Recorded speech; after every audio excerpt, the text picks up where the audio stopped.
Rain pounded against the glass windows as I sat across from Karen Flint, the HR director at Vanguard Consulting. My hands shook as I slid the doctor's note across her polished desk. I was burning up with fever, but I needed this sick leave approved. Karen didn't even look at the note. Her cold eyes met mine as she spoke. Sick leave is only for serious conditions, Elijah. What you have is just a common flu. I felt my stomach drop. But the doctor said I need rest. I can barely stand up. If you miss another day, we'll have to reconsider your position here. Karen's voice was like ice. She pushed the note back toward me without reading it. I walked out of that office feeling dizzy and humiliated. My whole body ached, but the pain in my chest from her words hurt even more. 3 years I'd worked for this company without taking a single sick day. 3 years of showing up early and staying late. As I stumbled down the hallway, I made a promise to myself. This would not be the end of my story. Karen Flint had no idea what she'd just started. An hour later, I collapsed in the men's restroom. The fever had gotten worse, and my vision was blurry. I was on the cold tile floor when my manager Theo Briggs walked in. Instead of helping me, he just stood there looking annoyed. "If you can't keep up, you shouldn't be here," he muttered before walking away. I lay there on that freezing floor, staring at the ceiling. My hands gripped the tiles as something inside me changed. The humiliation turned into something harder. Something stronger. I thought about all the times I'd covered for sick coworkers. All the weekends I'd worked without complaint. All the extra projects I'd taken on to help the team. None of that mattered to them now. Slowly, I picked myself up and looked in the mirror. My face was pale and my eyes were red from the fever. But behind all that sickness, I saw determination. They wanted to treat me like I was disposable? Fine. I'd show them exactly what that decision would cost them. 2 days later, the email arrived. I was still in bed, coughing so hard I could barely breathe, when my phone buzzed. The subject line made my blood run cold: termination of employment. Your position has been terminated effective immediately due to excessive absences, the email read. I nearly dropped my phone from coughing, but something caught my eye in the footer.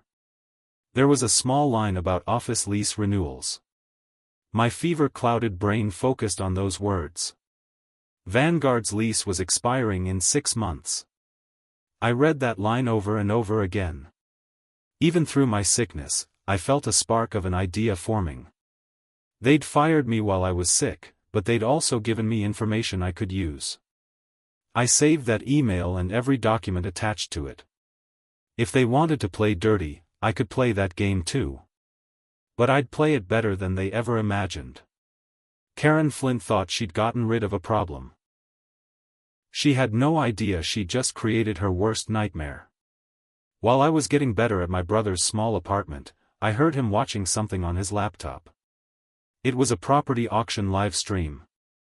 I wasn't really paying attention until a familiar building flashed on the screen. I sat up so fast I almost fell off the couch. "Stop. Go back." My brother looked confused but rewound the stream. There it was, Vanguard's building, the same place that had fired me for being sick. "That building's going up for auction next month," the auctioneer was saying. "Starting bid is $200,000. My heart started racing, but not from fever this time. An idea was forming in my mind. A crazy, impossible idea that might just work. I grabbed my laptop and started researching. The building was bigger than I'd thought. Vanguard only rented 2 floors. There were other tenants, and whoever owned the building was their landlord. What if I could become that landlord? What if I could own the very building that housed the company that destroyed me? It seemed impossible, but I'd learned that impossible things sometimes happen to people who refuse to give up. I called Anissa Gamby, my friend from college who'd become a commercial real estate agent. We hadn't talked in months, but she picked up on the second ring. Elijah. How are you? I heard you were working at Vanguard Consulting. Not anymore, I said. Anissa, I need your help with something. That building on 5th Street where Vanguard has their offices, do you know anything about it? There was a pause. You mean the Peterson building? Yeah, it's going to auction soon. The owner is desperate to sell before tax season ends. Why? What would it take to buy it? Anissa laughed. Are you serious? Elijah, that building is worth at least $400,000, maybe more. You'd need cash in hand to win an auction like that. I didn't have that kind of money. I didn't have any money after being fired. But I remembered someone who might help me. Someone who owed me a big favor from years ago. Thanks, Anissa. Can you send me all the auction details? Sure, but Elijah, buildings like that don't go to people like us. You'd be competing against real investors. Maybe. But I had something those investors didn't have. I had a reason to win that went beyond money. Anissa sent me the auction information, but she also sent a warning. You'd need cash in hand to win. And here's something else: Vanguard will probably try to renew their lease early to avoid any problems with a new owner. I stared at the papers she'd sent over. The numbers were huge. Way beyond anything I could manage alone. But then I remembered Uncle Raoul. He'd borrowed $20,000 from me 3 years ago when his restaurant was failing. I'd used money from my inheritance to help him. He'd promised to pay me back with interest, but I'd never asked for it. Maybe it was time to collect that favor. I called him that afternoon. Uncle Raoul, it's Elijah. I need to talk to you about something important. Of course, Mijo. What's wrong? You sound different. I told him about getting fired, about the building, about my plan. I expected him to think I was crazy. Instead, he was quiet for a long time. You don't need money from me, he finally said. You need something better. Let me make a phone call. Uncle Raoul had connections I'd forgotten about. Sometimes the best help came from the most unexpected places. Uncle Raoul called me back 2 hours later. I talked to someone who might help you. His name is Mr. Amos. He's what you might call a silent investor. What does that mean? He has money, and he likes investing in situations where good people get revenge on bad people. But he's very careful about who he works with. Uncle Raoul gave me a phone number. Call him tonight at 8. Tell him I sent you. And Elijah? This man is serious about business. Don't waste his time. At exactly 8 o'clock, I dialed the number. A deep voice answered on the first ring. This is Amos. Mr. Amos, my name is Elijah Khalil. Raul Santos told me to call you. Ah yes, Raul mentioned you. Tell me about this building you want to buy. I explained everything: the firing, the sick leave denial, the auction. Mr. Amos listened without interrupting. Interesting, he said when I finished. I like poetic justice. But if I fund this, you become the legal owner and property manager. You deal with the tenants directly. Including your former employer. The idea of being Vanguard's landlord sent chills down my spine. I accept those terms. Mr. Amos and I met the next day at a coffee shop downtown. He was older than I'd expected, maybe 60, with sharp eyes that seemed to see everything. I've looked into Vanguard Consulting, he said, sliding a folder across the table. Interesting company. They've had 3 wrongful termination lawsuits in the past 2 years. I opened the folder. There were financial reports, news articles, even employee reviews online. Someone had done their homework. Why do you want to help me? I asked. Because I was once fired from a job unfairly. I was young and had no options then. Now I have options, and I like giving them to people who deserve them. He pulled out a contract. I'll provide the funds for the auction. You'll own 60%, I'll own 40%. You manage the property and make all decisions about tenants and rent. It seemed too good to be true. What's the catch? No catch. Just one rule: you handle this professionally. No breaking laws, no personal vendettas that cross legal lines. You become their landlord, not their enemy. I signed the contract right there. In less than a week, I'd gone from being fired to potentially owning my former employer's building. Auction day arrived faster than I'd expected. I wore my best business suit and arrived early to register. The auction house was packed with investors, all looking confident and wealthy. Then I saw him, Richard Cole, Vanguard's CEO. He sat in the front row, checking his phone and looking bored. Like buying this building was just another Tuesday for him. The auctioneer started the bidding at $200,000. Hands went up around the room, including Richard's. The price climbed quickly: $300, $350, $400. One by one, bidders dropped out. Soon it was just me and Richard, along with one other investor. The price hit $450,000. The other investor shook his head and stopped bidding.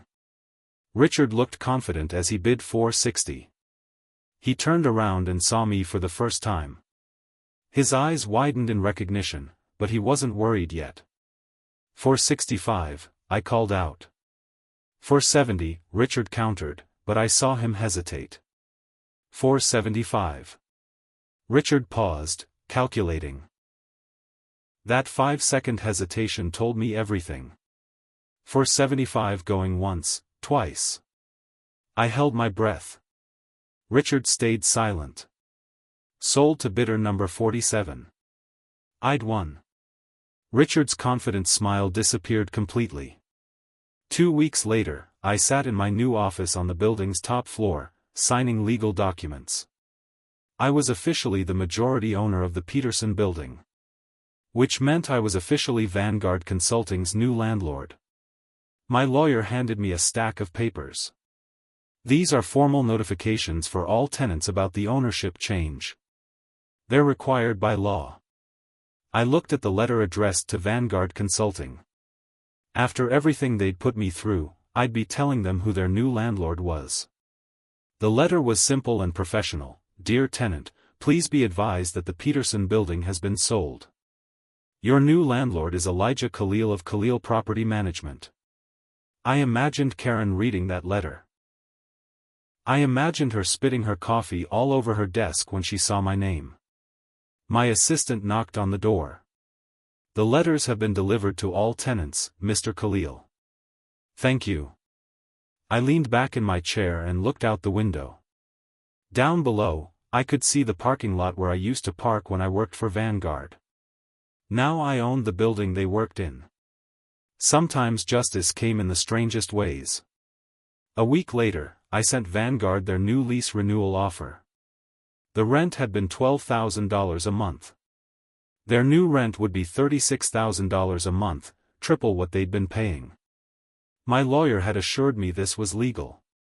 Market rate adjustments are allowed when leases expire, especially with ownership changes. Richard Cole stormed into my office the same day the letter arrived. He was red-faced and furious. "This is ridiculous," he shouted, waving the lease renewal. "You can't triple our rent overnight." I looked up from my desk calmly. "Actually, I can. The lease clearly states that rent adjustments are allowed upon renewal. This reflects current market conditions." "Current market conditions? You're doing this because we fired you." "I'm doing this because I'm a property owner trying to maximize my investment. If you don't like the terms, you're free to find office space elsewhere." Richard's face got even redder. "We'll fight this in court." "You're welcome to try. My lawyers assure me everything is completely legal." He stormed out, slamming the door behind him. I allowed myself a small smile. This was just the beginning. Over the next month, I started renovating the building's common areas. I turned the old storage room into a beautiful tenant lounge with comfortable chairs and free coffee. I added a networking space with high-speed internet and conference tables. Every tenant in the building got access to these new amenities, except Vanguard. Their lease specifically excluded them from using common areas without paying additional fees. It's an additional $500 per month if you want lounge access, I told Richard when he complained. This is harassment. This is business. Other tenants pay for premium services. You can too, if you'd like. I also hired a new security company and installed better lighting in the parking garage. The building was becoming a nicer place to work, for everyone except Vanguard. My other tenants loved the improvements. They started recommending the building to other businesses. Within a month, I had a waiting list of companies wanting to rent space. Meanwhile, Vanguard was stuck paying triple rent for a basic lease while watching everyone else enjoy amenities they couldn't afford. That's when Karen tried to fight back. She started posting negative reviews about me online, claiming I was an unstable former employee who was abusing my position as landlord. She even tried to contact other tenants, telling them I was unprofessional and that they should complain about me to some kind of authority. But Karen made a mistake. She used her work email for some of these messages, and one of my tenants forwarded them to me. I took the emails to my lawyer. Is this defamation? Absolutely. And since she's using her position at her company to do it, Vanguard could be liable too. I had my lawyer send a cease and desist letter to both Karen and Vanguard. The message was clear: stop the harassment or face legal action. Karen's online attacks stopped immediately. But I'd learned something important. Karen was desperate enough to risk her job attacking me. Which meant my plan was working better than I'd hoped. The pressure was getting to them, and they were starting to make mistakes. Then something unexpected happened. Theo Briggs, the manager who'd found me on the bathroom floor and told me I shouldn't be there, knocked on my office door. I quit Vanguard, he said. And I brought you something. He handed me a box of documents. These are internal memos, employee complaints that were never filed, and proof that Vanguard has been faking their employee wellness reports to get insurance bonuses. I stared at him. Why are you giving me this? Because what they did to you was wrong. And because I've seen them do it to other people too. You're not the first person they've fired for being sick. The documents were explosive. Internal emails showing Karen and Richard discussing how to get rid of problem employees who used sick leave. Fake wellness reports claiming their employees had no health issues. Insurance fraud worth thousands of dollars. There's more, Theo said. They're planning to sue you over the rent increase. Richard thinks he can prove you're targeting them personally. Let them try, I said. But Theo, why are you really doing this? He looked uncomfortable. Because I was wrong that day in the bathroom. You needed help, and I turned my back on you. I can't undo that, but maybe I can help you now. Sometimes allies came from the most unexpected places. I took Theo's documents to a journalist I'd found online, someone who specialized in corporate corruption stories. Her name was Elijah Rivera, and she worked for the city's business newspaper. This is good stuff, Elijah said, reviewing the papers. Faking wellness reports for insurance money is fraud. And the emails about targeting sick employees could be a civil rights violation. Can you publish it? I need to verify everything first, but yes. This could be a big story. 2 weeks later, the article appeared on the newspaper's front page: local consulting firm accused of insurance fraud and employee harassment. The story included quotes from former employees and copies of the internal documents Theo had given me. It painted a picture of a company that cared more about money than people. By noon, the story was trending on social media. Former Vanguard employees started sharing their own stories in the comments. The company's reputation took a massive hit.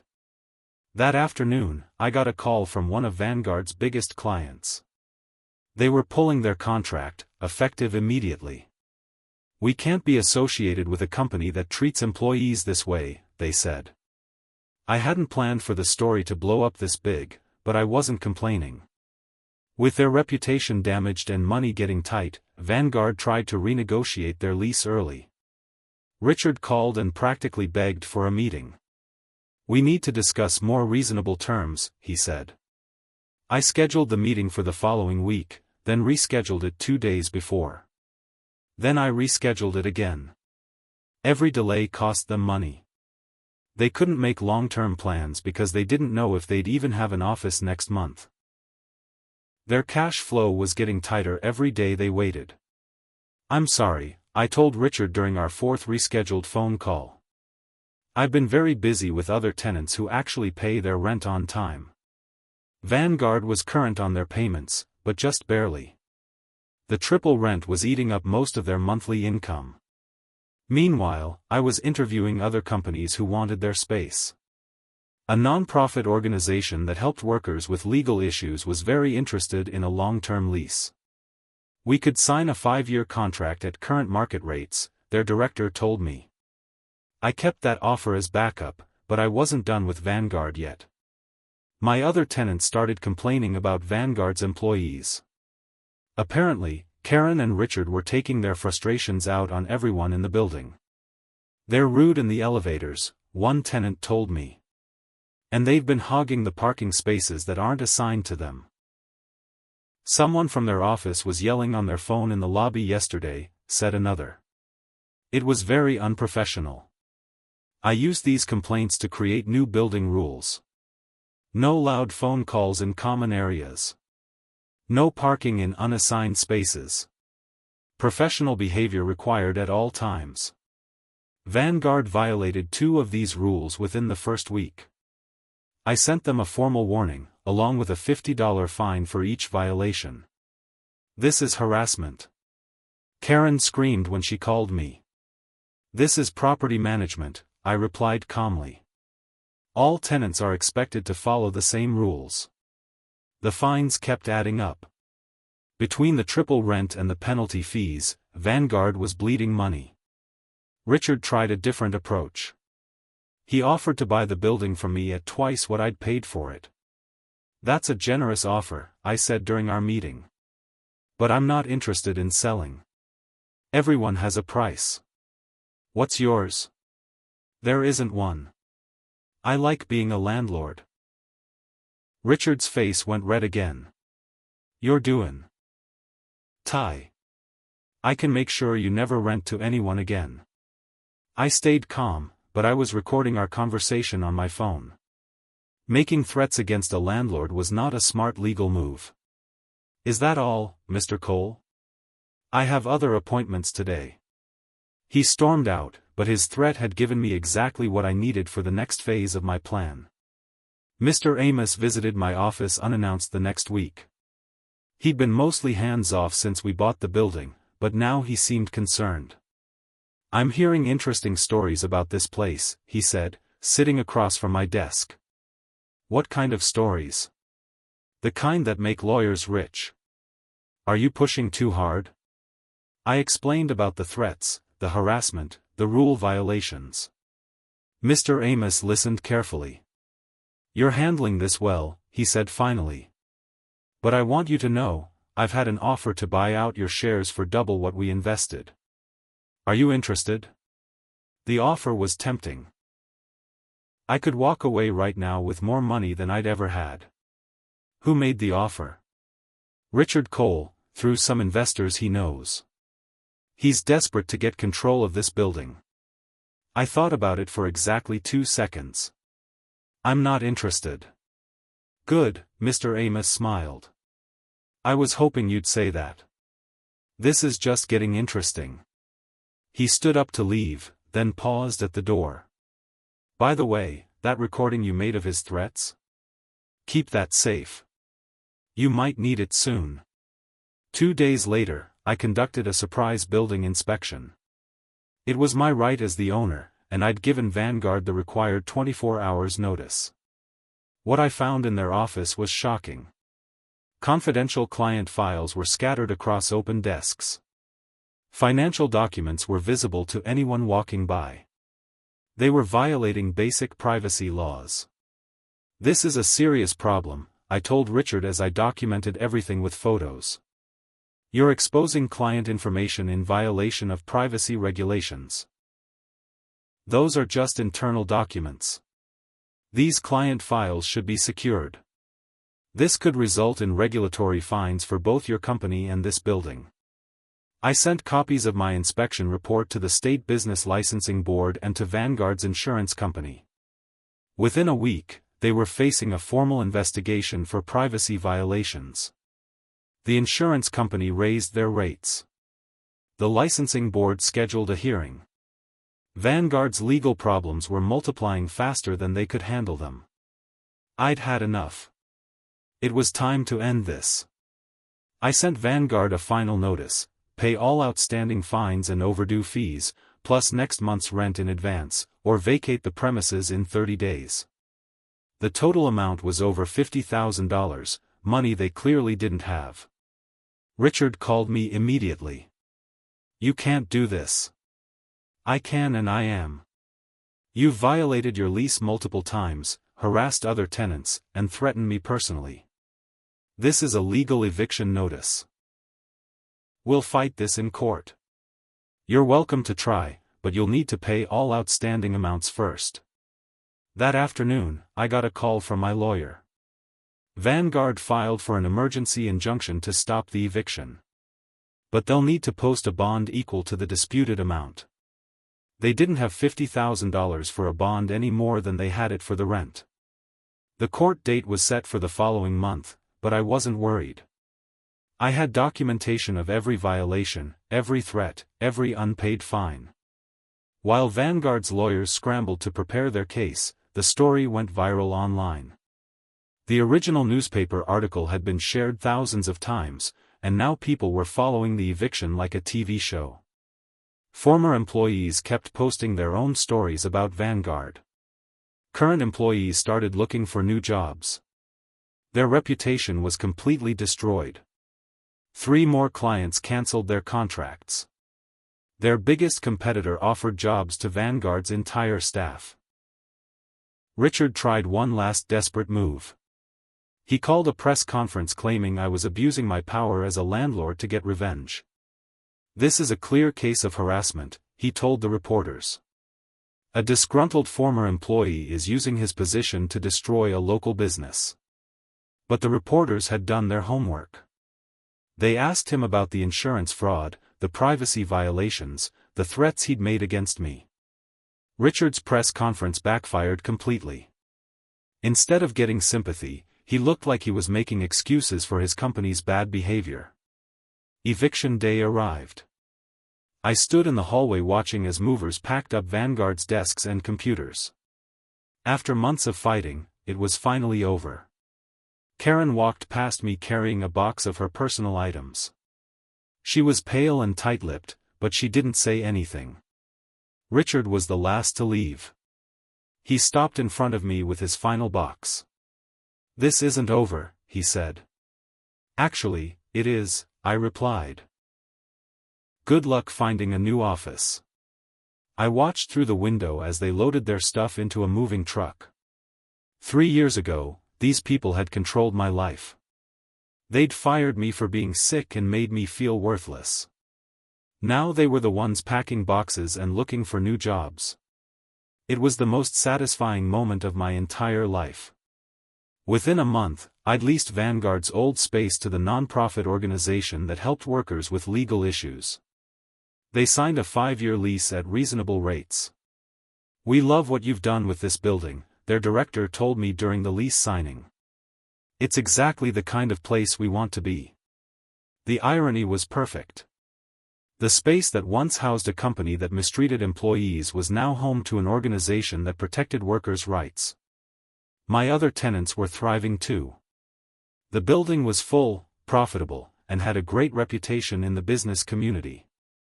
I'd kept all of Vanguard's employees in mind too.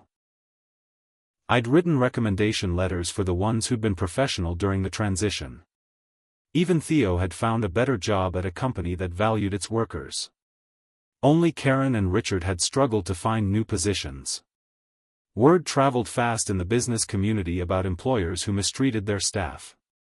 A year later, I threw the building's first annual tenant appreciation party. It was held in the beautiful common area I'd created, with catering from Uncle Raoul's restaurant. I gave a short speech to the crowd, to places where people are treated like people. Everyone raised their glasses and cheered. My tenants had become like a small business family, supporting each other and sharing resources. As the party wound down, I stepped out onto the balcony for some air. Down on the street, I saw a familiar figure walking by. It was Richard Cole, looking up at the building he'd once considered his domain. He stood there for a moment, probably remembering when he'd thought he owned this place. Now it belonged to the man he'd fired for being sick. I didn't feel angry anymore. I felt proud. I'd built something good from something bad. I'd turned a place of cruelty into a place of community. Sometimes the best revenge isn't just getting even. Sometimes it's building something better than what was there before. Mr. Amos appeared beside me on the balcony. Satisfied? He asked. I looked out at the city lights, then back at my building full of happy tenants. Completely.